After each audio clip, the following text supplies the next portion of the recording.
Sa culpabilité ne fait aucun doute. En juillet dernier, Anders Behring Breivik avait tout de suite reconnu avoir fait exploser une bombe devant le siège du gouvernement norvégien avant de se rendre sur l'île d'Utøya et de tirer froidement sur des adolescents.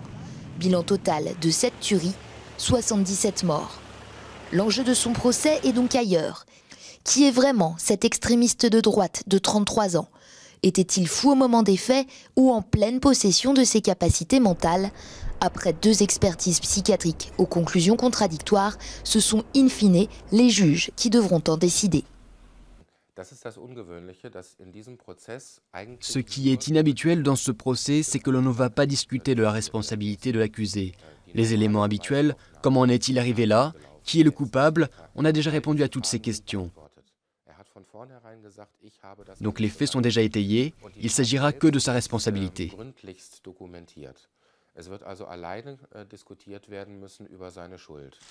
Autrement dit, Breivik doit-il aller en prison ou à l'asile ?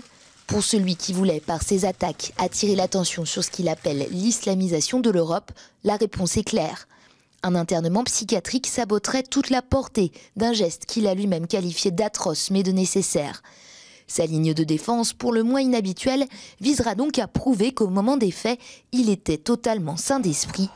Jugé pour acte de terrorisme, il risquerait alors au moins 21 ans de prison.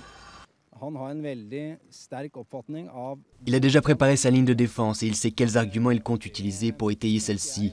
Nous pensons que cela est le plus approprié. Il pourra ainsi donner sa propre explication à sa manière. Cela dit, je maintiens ce que j'ai dit plus tôt. Il sera très difficile et éprouvant d'écouter sa déposition.